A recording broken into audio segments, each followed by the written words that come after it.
It's good to see everybody tonight. Lots of regulars, that's great. This is already the 14th of the Trouble Victor virtual event series, and it was organized in response to the COVID-19 lockdown and aims to continue to meet Trouble Victor's mission to provide veterans mutual support and networking opportunities as they transition to the civilian workplace. A networking group comprised of Trouble Victor chapter leads from across Canada has put together a series of virtual events that should be of interest to its members and meet Trouble Victor's mission. We have our virtual events every 2 weeks on Thursdays. Now that is going to change. We're going to switch to Wednesdays because of other people's commitments.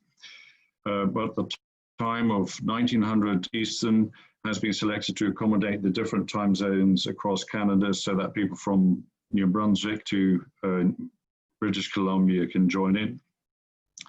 Last time we had Jamie O'Hara speak about with me, and he talked about training and job opportunities in cybersecurity for veterans. It was a very interesting evening, and if you missed it, please go to the Trouble Victor website and check the blog section. You can watch it over and over again if you want. Today, we are delighted to welcome David Moreau from Montreal. Bonsoir, bienvenue. He is the Montreal chapter president. David is the president of Moreau Consulting and Training Incorporated, a company that delivers top-tier fitness and lifestyle advice for the military and first responder community. He hosts the popular Hard to Kill podcast and is an instructional design consultant with the CAF Transition Group. He has spent most of his career in education and training domain and has honed his instructional abilities during his 15-year career in the Canadian Armed Forces as a reservist and as a high school science teacher. He holds science and education degrees and a Master of Arts from McGill University, which studied school-based injury protocols for concussed high school athletes. He also served as a CIMIC operator in Afghanistan and was instrumental in the opening of numerous schools during his deployment. Please join me in welcoming David Moreau. Over to you, David. Awesome. Thanks a bunch, Francis, and thanks 3V for wanting to be here and listen to what I have to say on training and lifestyle and just the business that is taking off with respect to online training and lifestyle coaching. So today's presentation is going to be a little lighthearted. We're talking about fitness and health, so it's not going to be a typical Arial font presentation. So I really encourage as much participation as possible. If you have a question, hold on to it, and we'll go over as many questions at the end as possible. So I won't take up too much of your time because I'd like to hear a little bit of your feedback and just some questions would be much appreciated. So without further ado, let's get started. So let's make sure this all sets up properly here. Okay, so a thumbs up. Everybody can see the presentation. We're all good. All right, awesome. So ladies and gents, the presentation today is about how the COVID-19 pandemic has accelerated the adoption of remote fitness and health, and essentially why your gym is dead. So the reason why you're paying to go to the gym is something that a lot of people don't actually take into consideration. And this is going to be our guiding question for the night. So if you could just think, if you have a gym membership, think as to the reason why. And I will simply go straight to the point that the majority of people that have gym memberships are going for the sole reason that they're shamed into doing it.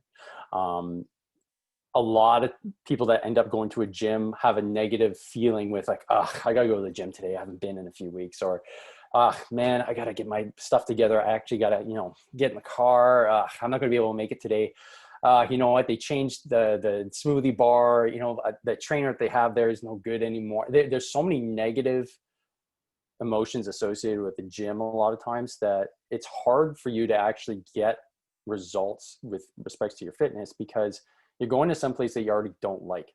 So if you think about it critically, it's probably not going to get you the results that you want. So the real reason you're going is that you feel that if you don't have a membership, so paying for the membership is really what you're doing to give yourself the feeling that it's going to actually start to motivate you to go, because you're putting money into something that is effectively going to waste. So you don't want that to go to waste. So therefore you're going to start going. But the only problem with that is that the gym itself is just not appealing to you.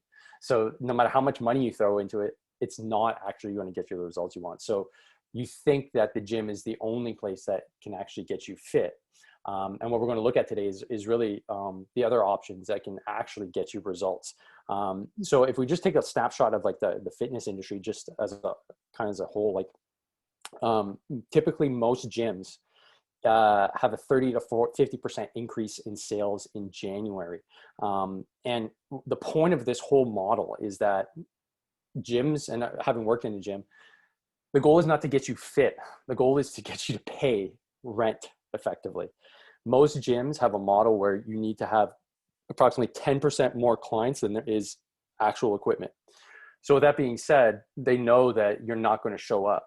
So what kind of organization are you paying for that actually their goal is for you not to show up to their establishment and actually get the results that you want? And so therefore, you know, that 10% oversold is factored in. So the only people that really benefit are the gym rats. And effectively, most gyms only have about 20% of the membership that are diehards that come 3 to 4 times a week. The majority all come once, maybe less than once a week. So therefore, you can see how this model probably is not going to be able to sustain itself very much longer, since the goal is not to actually have you train in the establishment. So let's move on and have a look at my sad sack story. So this is me on the left in Afghanistan. I'm fit, I'm fighting, I feel awesome. This is like my proud lion phase, as I call it. And then fast forward a few years. Yes, I'm sorry, folks. You get to see me in my underwear today. You probably didn't expect this coming to the presentation tonight, but it's to make a point. This is probably one of my worst moments. This is actually not too long before I got to a point where my back injury was so bad I couldn't go to work. I couldn't get out of bed. I couldn't take care of my son. I just wasn't fit. I was doughy. That's why I took this picture. This is the moment where it's like, I need to make a change. I remembered what I was like. And then I got to this point and I needed to make a change. So essentially, the reason why I do what I do is I had a chance to work with the Americans. And the comment that kept on coming up was, hey man, you guys are really good soldiers, like awesome. But man, why are so many of you guys so fat? And I was like, what do you mean? They're like, well, you know, you guys, like, there's a lot of you guys that are just overweight. What's the deal with that? And I was like, that's interesting. And it was something like back of my unit, I would often notice too, like it was a joke, right? When I became a senior NCO, basically they issued you, you got your rank, but you also got like an extra 30 pounds added to you. So this was just almost like, it was a given. And for me, that it was kind of frustrating because, being in a senior NCO and like moving up with a bunch of my buddies, we always said, that's not going to happen to us. You know what? We're going to be fit. We're going to be able to fight no matter what. But it started to happen to me. This is me on the right, getting doughy, having an extra 20 pounds on me. And I was at a point where I just didn't understand why, because I was always the fit, able-bodied soldier. And so once I got injured, I had to figure out a system because I knew I couldn't live this way anymore. Constantly going into, back spasms and taking drugs and not being able to take care of my family, not being able to go to work. So I just really was upset. Like I was just angry. So I wanted to figure out not only for myself, but there has to be a way to get other guys in my unit and girls in my unit fitter for longer so that they don't get injured, so they don't get fat, so they don't become NS essentially. So that was my starting point. I was just angry at myself. And so from there, I actually started working with a coach. So I belong to a CrossFit gym, not too far from my place here. There was a coach that was there that just, you're really connected. And I remember going to him, and I was almost in tears. I was like, I don't know what I'm doing anymore. Whatever it is I am doing is not working. I need you to fix me. And he's like, whoa, okay, cool. Let's start with the basics. And that's literally what we did. And we started working one basic movement after another. And what I found out was, yeah, I could run, I could do push-ups, I could do pull-ups, I could do sit-ups. I was, for all intents and purposes, a fit soldier. But the thing is, that was just a small snapshot of how fit I was. There was a whole realm of other things that I just was missing, namely mobility, strength. All these things were what we had to start from at the very, very, very basic level so we could build it up. And so from there, I realized, you know what? This is a brilliant way to actually reach a ton of people, because we were coaching, or I was being coached online. I said, I think this is a thing. My coach was doing it just as a matter of fact because he just thought it was practical. I saw it as a business opportunity. So that's kind of where I started my company, where I just started working with individuals from my unit. And then it slowly grew to what it is today, where I work with individuals from coast to coast. I work with clients in the States and others in Europe as well. So from here, if we look at this, just a snapshot of the fitness industry, it's massive and it continues to grow. COVID-19 didn't like ruin the fitness industry. What I'm trying to get across is that the gym itself and the model that we're used to is dying, and it's dying quickly. So overall, it's about $127 billion industry. So it's massive. The biggest things in the industry right now are HIIT, which is high intensity interval training. So we've probably all heard about that. Like that's a CrossFit style workouts. Personal trainers tend to be hired for fat loss and strength gains. We're talking a lot more about fascia, and that's something I specialize in. So the connective tissue that surrounds your organs and muscles, how do we make sure that that moves properly is really popular now in the fitness scene. Obesity is still exploding across North America and Europe. And so that's not slowing down anytime soon. So therefore, personal trainers do fill an important gap for individuals that are seeking help losing weight and losing body fat. And this is shown in the data that there's about 1% growth per year in the personal trainer field in the US, and Canada has very similar numbers as well. So we can see that based on industry standards, this is actually quite rapid growth and quite consistent growth in this one field alone. So if we look at the COVID-19 slap, this is something I took from basically a term that's used in Google when you run Google ads. When they change the algorithm, it's called slap because it kind of ruins your business in one day. Gold's Gym, which was just down the street from me, and 24 Hour Fitness, you might have heard of as well. These are big American companies. They were what were called mid-tier gyms. So they weren't able to survive. Their profit margins were so thin that as soon as COVID hit, within 2 months, I believe they couldn't sustain operations and they went bankrupt.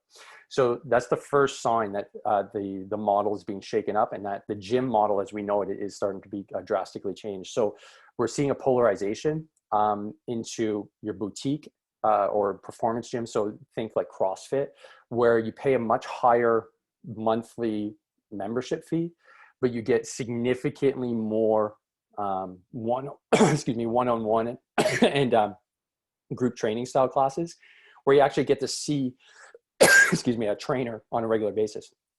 And then you have the high value, a low fee, which is your like bargain basement, 10 to 20 bucks a month. And you essentially get access to all the machines and everything, but you're there, you're doing your own program, and there's nobody there to give you any hints or tips.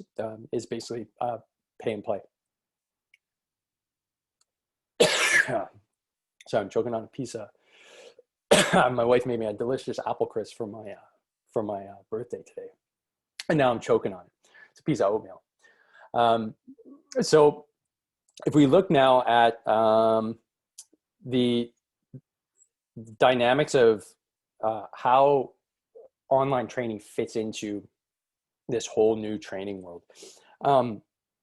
So when COVID hit, there's a mad dash to start doing online training. Now, some of you probably started looking for workouts and going online, and there was just, I was doing it. You know, I was doing Facebook Lives, YouTube Lives, because there was just this unknown. Everybody was just thrown into the water, and it was sink or swim time. So I was already online, so that model was fine for me. But for other gyms that have overhead, that, you know, that have to pay rent, they scrambled, because all of a sudden now they don't have their clientele coming into their gym. They don't know if they're going to pay membership fees anymore. So what's essentially happening, most people that pay for a gym membership are wasting money, essentially, but more importantly, they're wasting their time because they're not getting results. So, you know, the analogy I use, it's like, you know, paying for a bus ride, hopping on the bus, but it doesn't take you to your destination. So you figure, well, why did I pay for this bus ride? But for whatever reason, you keep on getting on the bus, hoping that you're going to actually get to that destination.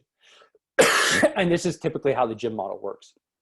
So when you look at an online model, so that's what I'm using right now. Online coaching kind of disrupts this gym model because you're paying more. And the reason why you're paying more for the coach for a shorter period of time is because you're actually getting the results. So I use the term, when you pay attention. Rather than paying $10 or $20, that's too low of a threshold for you to actually care. $20, you know what, you might pay for 2 years and go to the gym twice. Gyms understand that. But when you pay a coach hundreds of dollars a month to get you a specific result, you're going to show up to your appointments, you're going to do your work, and you're going to make sure that you actually get what you paid for. So this is where the market is seeing a lot of polarization as well, because you have those individuals and those coaches that are doing low ticket, where you can just get a program and follow along, and it's very similar to the gym model. But then you have the other model of online coaching, which is very niched. So you can see here, it's customized, highly niched, personal, and driven by know, like, trust. So this is the model I currently use. So if any of you have seen anything that I'm doing on Facebook or Instagram, the goal is to make sure that before anybody approaches me, you've seen my blogs, you've heard me on the podcast, you know my story, you've probably been in my Facebook group, you have probably a month or two of listening to me, seeing how I work, seeing who I work with, and then you're able to come to the realization that, hey, this is probably the guy that is going to get me the results that I want.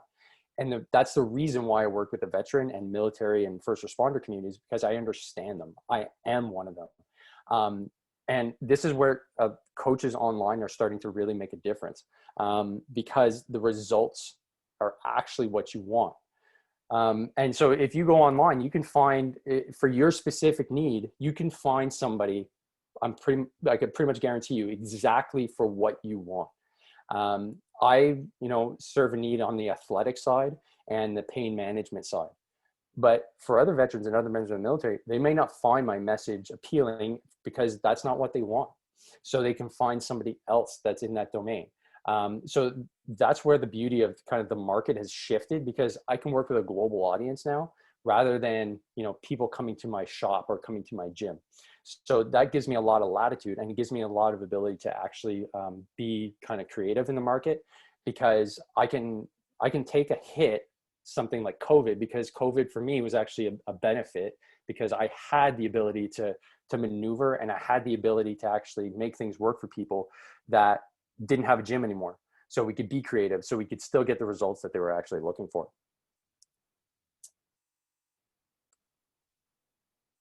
So if we look basically at what this all means, your pre-COVID gym is gone.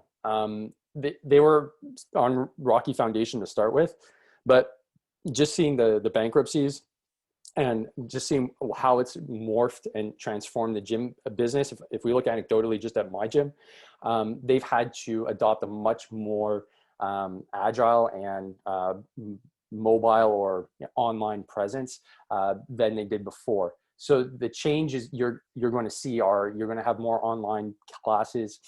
Even just the layout of your gyms now are, because of COVID, are completely different. For instance, like a CrossFit gym, the distance and the gaps between people and the amount of people you can have in the class are significantly smaller.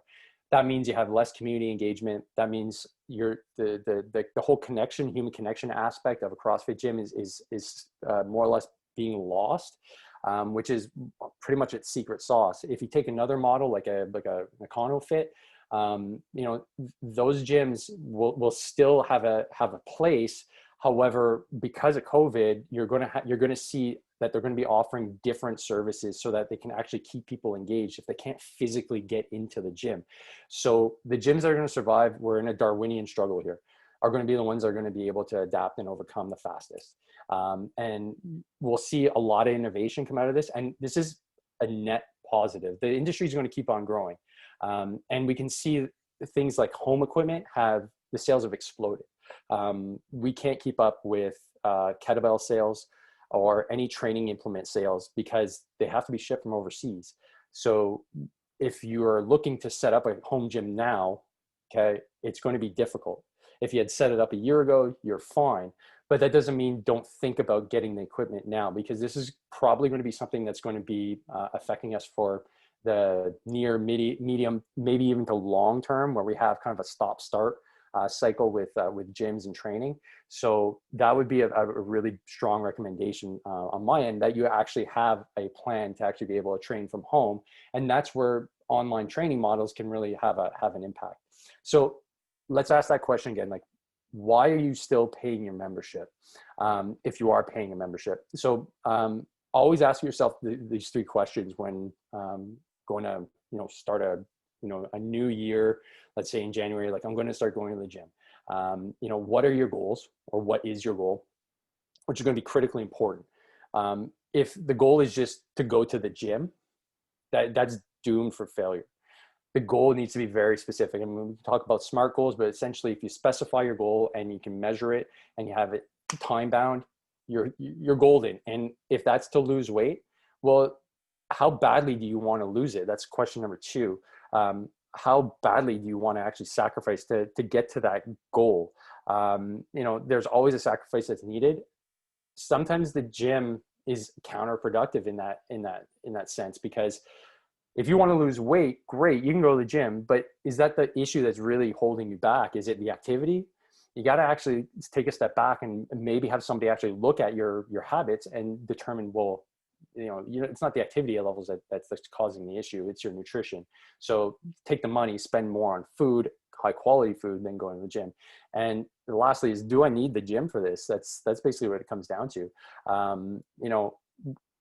I would, say that effectively, like, the gym for me is more of a way to connect with my, gym community.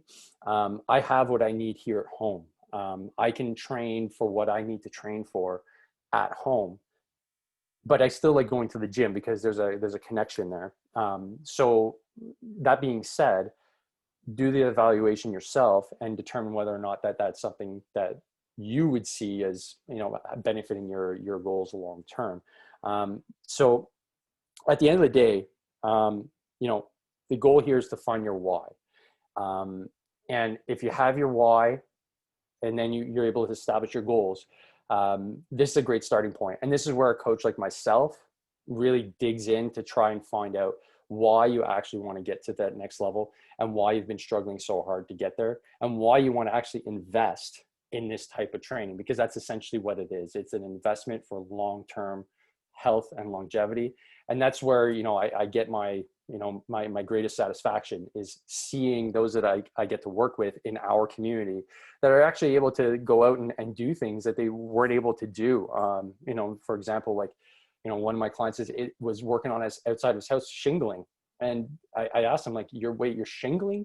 He's like, mm-hmm. I'm like, the other day, you months ago, you weren't even able to walk around the house, let alone get up on the roof and do shingling. He's like, oh yeah, I guess that's right. So just moments like that are so important for me. And I know they're important for my clients as well. And it just allows for the capacity to, affect the lives of, Canadians and Canadian veterans and soldiers, from coast to coast, which, it has been a dream of mine, and I'm really proud to be in this space. And I'm just, I'm glad that, people want to listen to me, and, members like yourself are interested in what I have to say as well. So, I really appreciate all your time. That's what it comes down to. I'll open the floor to any questions. If you want to find me, the easiest way is head to my website. I have blogs and podcasts, you name it. It's all there in one spot. It's basically like a business card. But also, if you go to LinkedIn as well, I gladly add you to my growing list of LinkedIn contacts, because that's a great resource, as we all know. So that concludes it from my end. So I'll open the floor to questions, and thanks for listening. Appreciate it.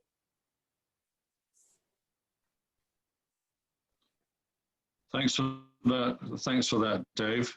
I also forgot to mention in my introduction of you that you're actually also an author.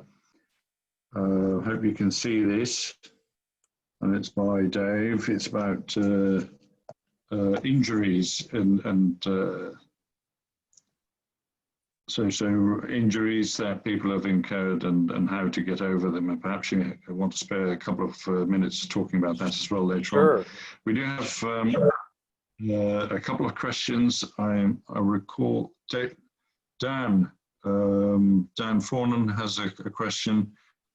Do you want to ask the question yourself, Dan?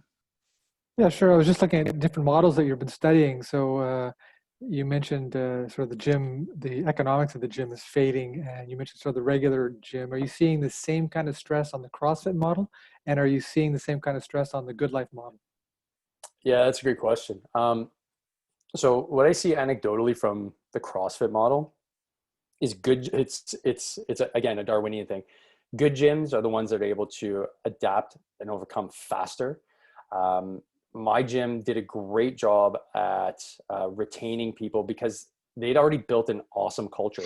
So much so that they basically reached out and said, look, our trainers, this is their only bread and butter. And would you consider like reducing your membership by half, but knowing that you're not able to come in?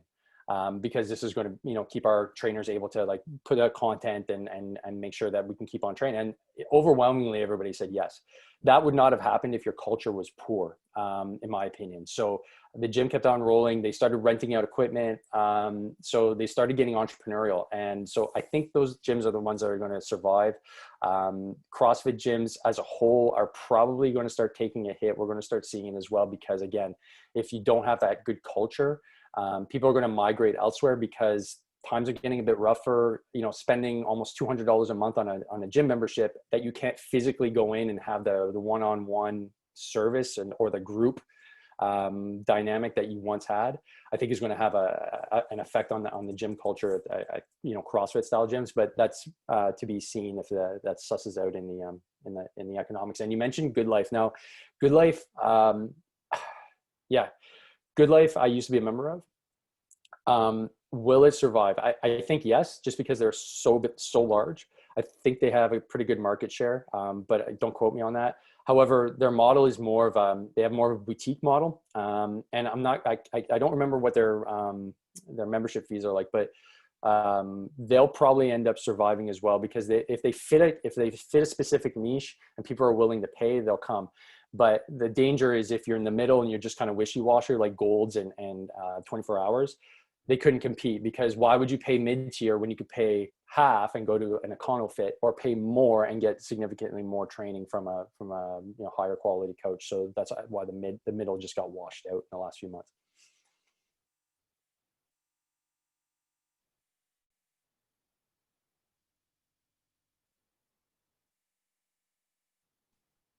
Sorry, Quentin had a question.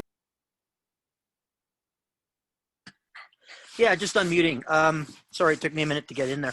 So, Dave, great presentation. And I noticed you focused a lot on motivation.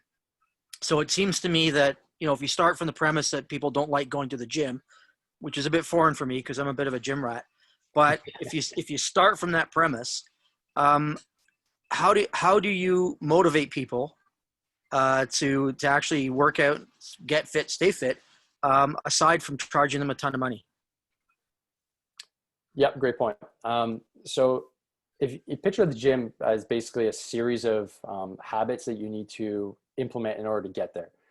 If you're a gym rat already, that is on autopilot. You have a habit already set up, a series of habits set up that allow you to go regularly, and it just seems effortless. But for the majority of people, they don't have those habits set up. So think about how many steps it takes to get to the gym, right? Like if you're coming from home, well, you got to put your shoes on, you got to get your gym clothes in your bag, you got to get in the car, you got to drive, you got to get into the gym, you got to put your stuff in your locker, you got to figure out, what am I doing today? If you're just figuring it out on the fly, you get to a point where you have that decision fatigue. So how about we just eliminate that whole getting to the gym part and figure out something that is going to be beneficial to the individual right here, right now. So you've eliminated that whole barrier. So what is it now that is stopping you from doing, your squats or your push-ups or whatever you need to do at home? Now you may only have one or two barriers. So the motivation part usually is just poor habits. And there's a whole psychology around forming good habits in a habit loop. And that's my job to figure out, well, why is it that you're not getting to that next level? Why is it that you miss about half of your workouts? So a lot of it comes down to the why. And for some individuals, it's really self-sabotage. They're worried about getting better. Psychology is a strange beast. And as a trainer, when you start out, you don't realize how much psychology you're going to have to actually employ for people if they are struggling. For those that are hard chargers, that's usually it's the opposite. You have to pull back the reins.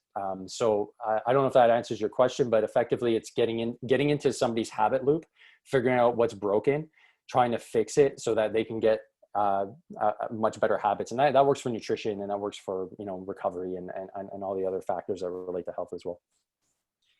Yeah, we used to talk in Third Battalion Patricia's, we used to talk about trying to build a culture of fitness so that, the whole building became our gym.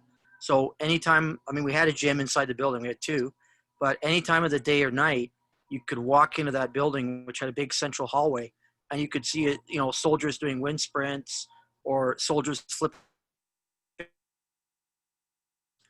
or, dragging shit around. And it became a culture. And the idea was, if you weren't doing something else, then you should be working out. And you, like you say, you try to break down those barriers so that soldiers can, work out any time of the day or night and can do that. So then the problem becomes prying them out of PT kit and putting them into uniforms. So that's a different issue, right? That's a separate problem. And my view is that's kind of a good problem to have. That's a good problem, right? That's a good problem. Yeah, actually, Quentin, that's a great point. Like, what are you more likely to do, right? You're more likely to do something that you see every day than something that's tucked away. And that you can use that for any habit that you want to establish. Most people don't have their coffee machine tucked away, like under their sink, right? Because, well, you have your coffee in the morning, so it's going to be out because you want to use it. So you see it. So it initiates the habit loop of making your coffee. One thing I will add to the motivation side of things, that's the reason why I have a Facebook group. So the Facebook group, the goal of that Facebook group is to act as, you want to call it a force multiplier, but effectively what it does is it acts as a motivator, where it's separate, individuals all over the planet, but you have one localizing force where you see people that are just like you, struggling, getting through it, putting one foot after another, and it puts you in the mindset like, wait, hold on a sec, like, he's not like Arnold Schwarzenegger, but he's starting, I need to start too. That's awesome. And that's how it builds the community, because that's one thing that's probably one of the hardest things is starting out without a community. And if you don't have that community that's kind of supporting you, the psychology around it is just, it's really, really, really hard to establish something new that's difficult without having a cheerleading squad behind you, or, like a section behind you or a platoon behind you. That's why we build sections and platoons in the Army. It's centered around getting you through difficult stuff because everybody's in it together. And that's the basis behind that. That's great. Thanks. Thanks, David. Cliff has a question.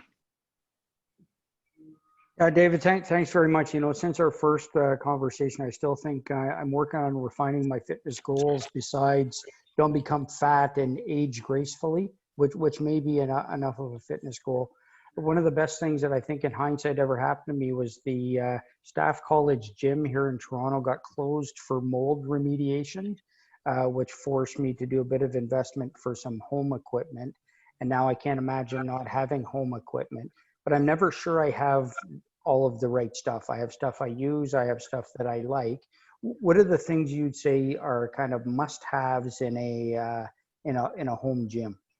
Yeah, that's a great question, Cliff. And to add to your longevity goals, mine is I want to be able to full on sprint with my grandkids. So, you know, having those longevity goals are awesome because there's so many different levels that you need to accomplish in order to stay there. So like aging gracefully, there's a lot that goes into that. So those are good goalposts to aim at. So what kind of equipment? Without any hesitation, the most important piece of equipment you can have in your home is a kettlebell. I'm now an apostle of the kettlebell wave of trainers and training. You know, I qualified myself as a kettlebell instructor as soon as I picked one up. It was on tour actually. I was like, what is this? This is just like a heavy piece of steel. Like, what does this do? And once I started learning how to use it, I do kettlebell work every week. I do at least 3-4 kettlebell workouts every week. And a light kettlebell is just as good as a heavy kettlebell. You get a high quality one, it'll last you till the day you die. It's just a big piece of steel. So you're not gonna go wrong with that. And then it's just a matter of learning how to use it, but you can't really use it wrong. That's the other beauty. Like, you just get better every time you use it.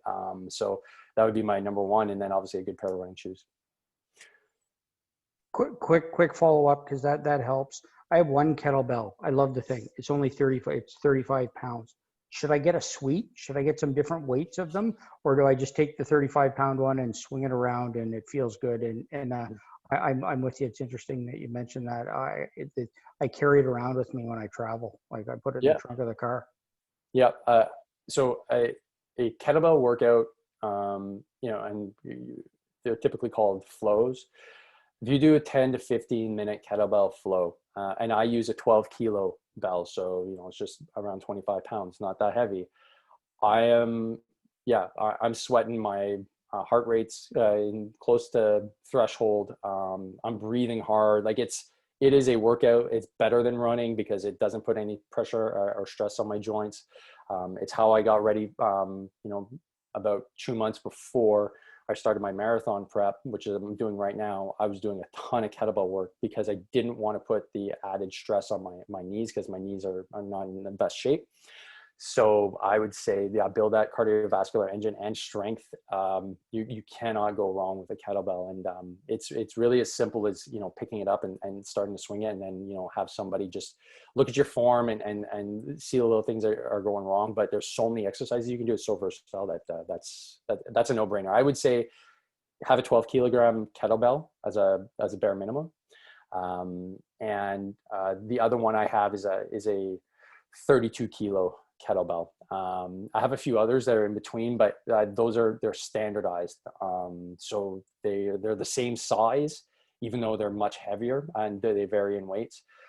I would say that is sufficient, because if it's easy to press, if you're doing a press or a swing, then just modify, make it a bit harder, do a one arm swing, do a one arm press, you know, and just do a lot of reps.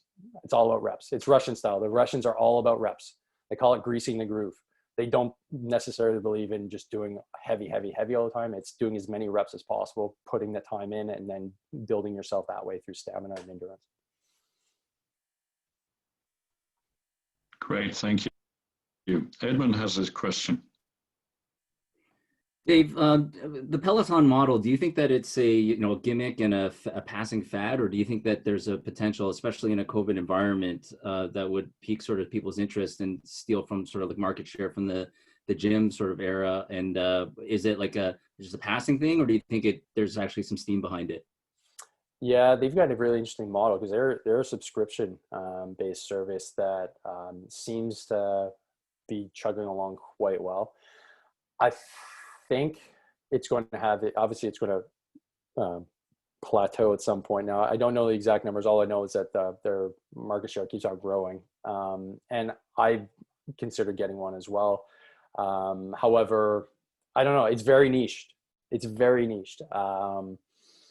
There might be, in 10 years, we might wonder why anybody got one of these things, because it's a tech product, right? You have the ability to, be on a TV screen with a bunch of other people. There's going to be a lot of copycats. But I think out of the starting gates, I think it's a great kind of new novel thing. And the fitness industry there's no shortage of new novel things that come out of the fitness industry. So I think for the time being, it's here to stay. Will it have legs? It all comes down to what we don't know is coming out in the future, right? And since it's a tech thing, it's not a kettlebell. That's why I say stick to kettlebells. And a kettlebell is never going to go out of style. The Russians have been using it for 200 and something years. It's not going anywhere. Just like running shoes, unless we start running barefoot, it's not going anywhere. So I like sticking to the basics. And the reason why I haven't actually gone to the Peloton is that I'm going to have a trainer for my actual bike. So I didn't want to invest in something that is only for the home. I just didn't see the practicality of it. So I think that might be a sticking point for people that are looking at it.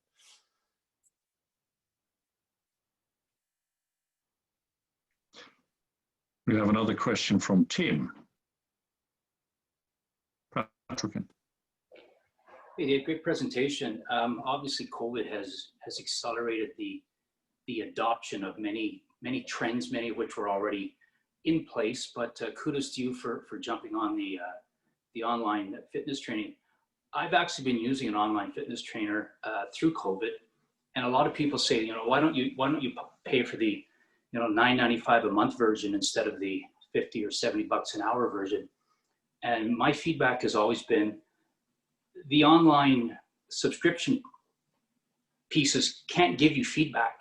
They can't tell you if you're using an improper form or if you're, what you're doing is attributing or could cause an injury. So what are your comments on that? I think that's a very important value proposition for online trainers such as yourself. Absolutely, 100%. So, I started this about a year and a half ago, just adopting a fully online model, having done face-to-face. And the difference, the overwhelming difference is the accountability for the client to the coach and just to themselves is far superior. So what's the value of that, right? How important are your goals? That's what it comes down to. So when I would train people face-to-face, inevitably they wouldn't do the work in between sessions. And that would frustrate me because I went through the time to put something together and, get them to their goals. And this is how we should be doing it. And they don't do it. And so we start from square one again. And I'm taking your money and you're not progressing. That didn't sit well with me. The online model has the ability to track and accumulate data. And I love having data. And it's really easy to point out to somebody like, hey, you're missing a bunch of workouts. Is there something that we need to discuss? And so that alone, just like getting a coach for anything, whether it's, it doesn't have to be anything sport related, right? Your therapist, I consider them coaches, right? Mind mechanics, right? They charge $170 an hour. Right. What are they doing, right? You're learning more about yourself. So yeah, I could go online and listen to, different therapists and not pay a thing, but I can't interact with them. As soon as you have to interact with somebody, you're paying for the time, but you're also paying for the expertise. So depending on the level of proficiency and expertise of the coach, obviously there, it's a really, I guess, it's a big slap in the face. And for me anyways, with respects to like economics, when you first start out, if I tell you, yeah, it's going to be $50 a month for training, or I tell you it's going to be $500 a month for training, automatically you're thinking, okay, why is he 500 and why is the other guy 50? The $500 guy must have something that's better than the $50 a month guy. And having not understood that, I just wanted to help people. So I was like, let's get as many people in the door. I was losing clients because you automatically think that I don't provide any value. Just like buying a really expensive car, you expect the value that's there. If you don't buy an expensive car, you don't expect a lot out of it. So that's the difference. It's the value proposition has to be there. And hence the reason why I focus so much on my story and focus so much on client success, because that's what people are paying for. They want to get the results. They don't want to wait anymore. They're done. 12 weeks, cool. I want to be 20 pounds lighter. Okay, let's make it happen. And then we see the results. Well, hold Cliff's feet to the fire because he can be a slacker from time to time. Not true. He's one of the most disciplined guys I know. We'll start working that kettlebell. We'll start working that swinging that kettlebell, and then we'll just see it. We'll do it. We'll do like one of those photos every day for 80 days or 90 days. Chris Toombs had a couple of questions about swimming and trainers going outside. Do you want to ask your question, Chris? Right. Yeah, the first one's a little bit of a comment. I'm a swimmer, and a home pool in Alberta is kind of a bit of a problem. And that being said, it's about the destination away from the house and from work. That is a big mind shift, and one of the reasons why I do what I do. And it goes with a little bit of the gym, because I get a gym membership with my pool membership. That being said, is that I'm noticing a shift with my friends that are actually physical trainers to the nature gym, right? Going out to the parks and doing this stuff like this, and doing basically the calisthenics and the running and the push-ups and the sit-ups along a trail. Do you see that as being the quote-unquote new gym, like the running room sort of setup, but with calisthenics? Great question. No, I don't. I'm going to let you in on a dirty little secret of the coaching world. Coaches that are doing face-to-face are worn out. They're worn ragged. They're working 15, 16-hour days. They're struggling to keep afloat financially. This is before COVID. Only because imagine you're doing, any one of us that was, in the Army doing, instruction for, let's say DP1. You're on the ground, you're walking around with the troops, but you need some time off to kind of reset, have a sleep, have your 2IC take over.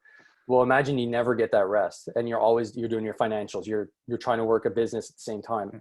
So that model, although it's great for the clients, because it's like, hey, I get to go outside, I get to go for a run.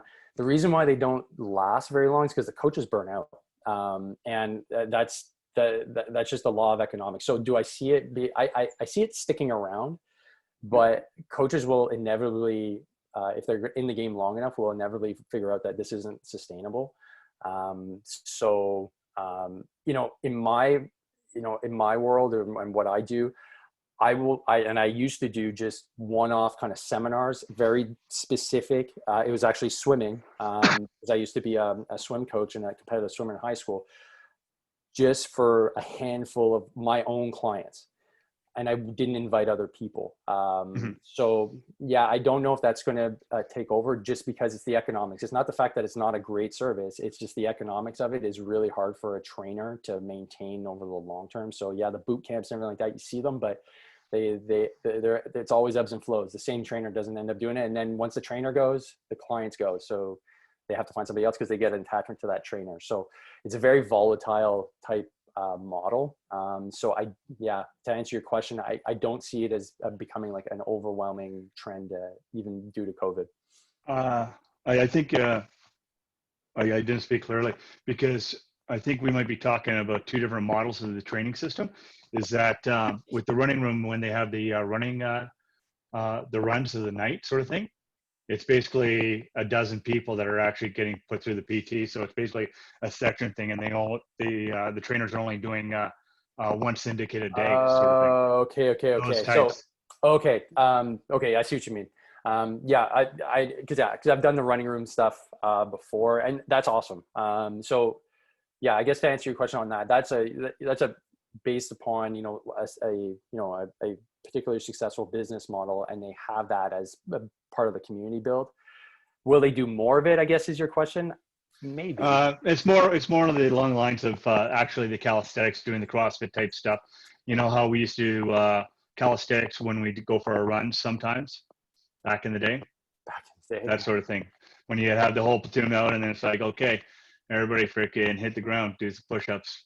Next one's burpees. Next break is freaking sit-ups, and then you're sprinting between the different stations. Mm-hmm.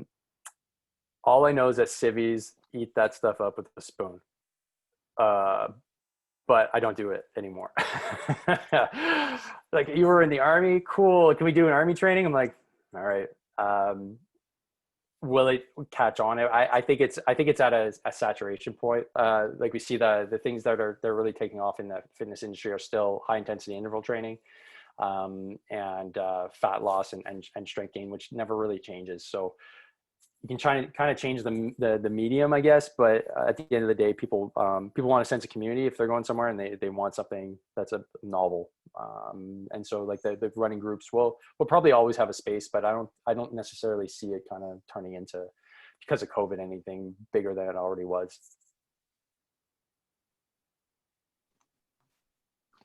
Thank you. So our next question is more of a business question. Mike George. Mike, I didn't see you, buddy. Thanks, Francis. Hey, can you hear me, Dave? Loud and clear, man. Yeah, so Dave and I have already talked a little bit about this kind of stuff last time we hung out, but maybe if you could provide a little more insights, like tactically, I'm looking for how you build your funnel, but then you're fine tuning and optimizing, with reference to, I don't know, is it creative? Is it copy? Is it how, geography, interest, how you fine tune and optimize to find new clients, and especially that you're talking global, what your journey is, and also maybe some tips and tricks that you've seen in the last year from success. I could do a whole other presentation just on this alone. This has probably been, thanks for the question, Mike, because this has probably been the biggest learning curve that I've had to go through, which is figuring out how to get eyeballs onto what I'm doing, and to not always be trying to, find clients in the sense like I'm not trying to pull them. I want them to actually find me and come to me rather than me go to them, because it's a lot harder going to them than them coming to me. So I use Facebook ads. That's where I got started. I originally started with a good post that I would put on my wall and on my business page, and I'd boost it because Facebook would say, "Hey, boost this," and I'd say, "Yes, thank you, Facebook," and I would effectively waste $50 to $100 every time. And it was getting frustrating because it wasn't turning into any sort of real client engagement. So I eventually realized I needed coaching. So, I'm a coach, I value coaching. So I found business coaches in my sphere. And what they did is they basically made me realize, like, I have to really make my story as good as humanly possible, but just start. Like, I can't expect it to be perfect at the start because the market is going to decide whether or not this story resonates. So I've gone through at least 4 different iterations of my story and the way the copy is presented, but I shouldn't say I'm cheating. I have a team on the back end that actually helps me a lot with that. They're marketing guys. So when I was starting out, it was trying to hash that out and figure it out and see what's working, see what pictures work.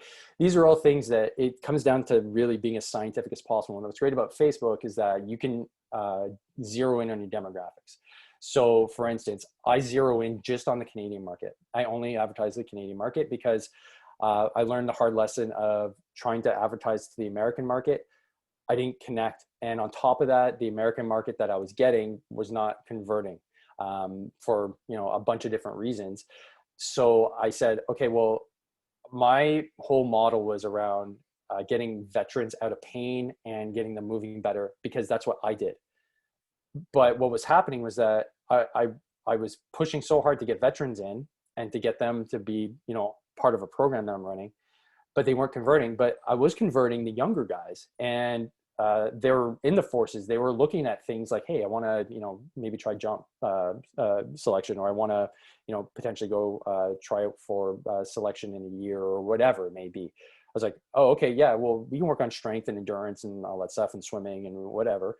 And so I wasn't paying attention to that, but it turns out that was the bulk of my business. So I pivoted and I said, you know what, I'm going to make sure that my story when I'm marketing is actually related to that. So I market to Canadians that have interest in the military, first responders, you name it. And then on top of that, age range is around, I believe I do 19 to 32.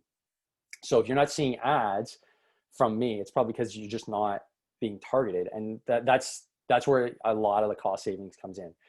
Rather than have, I could put an ad in Esprit de Corps or, you know, one of the publications that the military sends out. But I don't know who's going to see that. And I don't know what my return on investment is. So I don't do it. I'd rather spend the extra few $100s on an extra Facebook ad because I know what my cost per acquisition is going to be. So I have a science background. So this stuff like is the best for me because I get to see my numbers and I get to see my cost per conversion.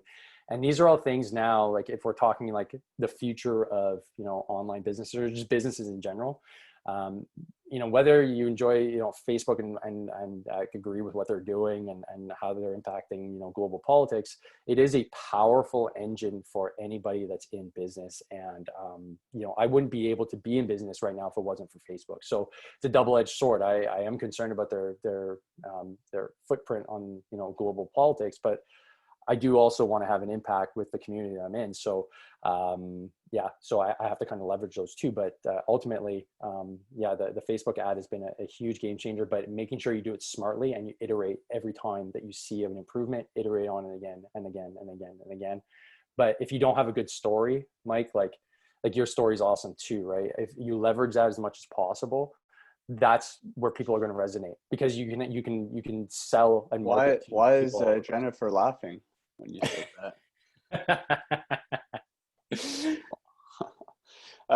Yeah, no, thanks, Dave. Did that answer your question? Like, yeah, like I feel like I trailed on a little because yeah, it was a big question. So we've chatted a lot about that kind of stuff, but yeah, I had another question, but just slipped my mind. But basically, it's just as tactical as you could be potentially with, like, you know, certain tools. And I know we talked about it, but like maybe some things like, hey, like this is something new and it's a technique that I use, and we do 3 ads and then we do 1 video. I don't know what, yeah. 1 picture, 1 blog post. I don't know, right? 100%. So you're in either this week coming or the week after. You're going to see I'm switching things up. If you're seeing my ads, you're going to see that they're going to be different. I'm doing video because we're noticing that video is picking up faster. So I've done 8 videos in the last few days, and we're going to see which ones work. Vertical, horizontal. It's all about just putting it out there, seeing what works, iterate, get rid of the one that's not working. And so we're just doing A/B testing constantly, and that's been the biggest game changer. And like that's where like I've got like my education in marketing in the last year is just figuring that out and figuring out how certain messages actually work, and when they do, repeat them. So I just remembered the question. So how much in terms off your revenue are you spending on this testing with with marketers? Yeah. So right now, a quarter of my revenue goes to marketing. So, you know, like that's a sizable chunk, but then again, I can do that because, you know, it's myself with a laptop and I have, you know, a small team doing content. And then I have 1 assistant, you know, and we're all remote. So it, you know, it affords me the ability to be able to do that because I can go and spend more on advertising because I have the ability to do so because my overhead's so low. So that's why an online coach kind of has the ability to reach more people than, let's say, the face-to-face individual and become more of an influencer and become more of a key person of influence because they're able to go faster because they're able to spend more. You know, so that's partly why, you know, I didn't go into like face-to-face personal training, but ultimately a face-to-face personal trainer that's in the gym takes the people that are coming to him or her that are walking through the door and like, hey, I want to train. But when you're a guy like myself, I'm basically selecting with my message who I want to work with. And that totally changes the game because the people I'm working with, I've already vetted and I know that they're motivated and they want to get to the next level. I don't feel comfortable coaching somebody that may not fit my program well, and I don't want to set them up for failure. So that kind of sets the tone a lot differently in my industry anyways.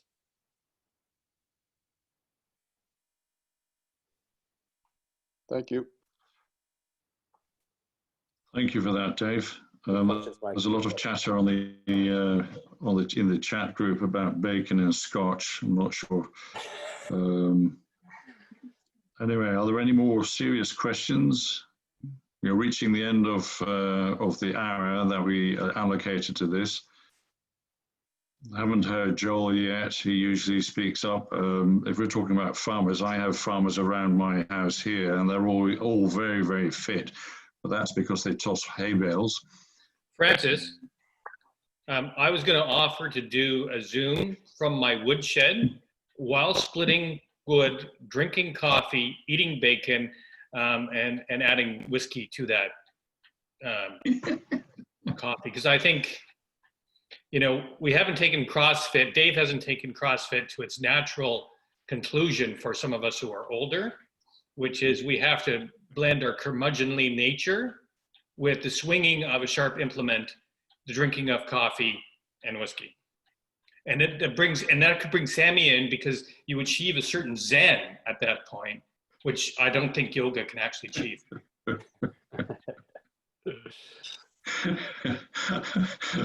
Famous last words. Brilliant. Anybody more questions for Dave? I was kind of hoping that Afton would chime in, considering she's a I was wondering about that. She's a heavyweight boxer. Oh boy! We know that she went through a good regime training last year for her charity boxing bout. Well, anything you like? Hi Dave, how's it going? I want to know what makes you hard to kill. Oh, great question. Fear of people harming my family. It's a really messed up kind of lurking fear that like somebody's going to want to harm my family. So I have to always be like ready, just good to go. I'm not an anxious guy, but it's something that's always in the back of my mind. But on a day-to-day, recovery, sleep, and just making sure that I take it seriously. It's probably in the last 2 years been the most important thing that I do. So I don't take it lightly anymore. So longevity. Speaking of recovery, would you mind telling us a little bit more about your book?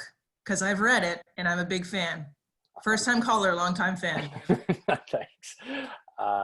It's the Nimble Warrior, and the goal was not to make a long story longer, but the goal was to have a 4-page PDF. Oh, thanks, Francis. Appreciate it. So the goal was to have a 4-page PDF for a seminar group for one of the reserve regiments here in Montreal, because they asked about, how do I, make sure that my, knees don't get sore, my back doesn't get hurt like yours, like I'm 20. I was like, you know what, these are all awesome questions. I'm just going to write them all down and put some pictures, and here you go, boys. So I did that, but then I was like, there's not enough context. And so one thing led to another, and it basically led to, an 80-something page book. And I wanted to make it infantry proof.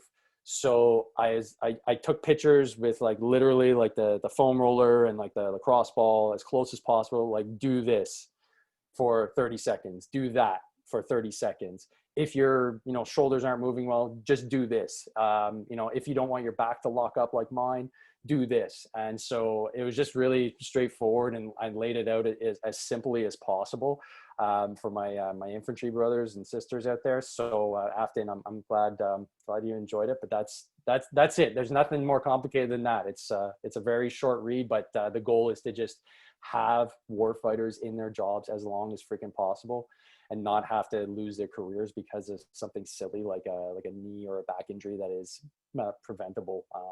You need to do a little bit of extra work on the side, and that's the point of the book.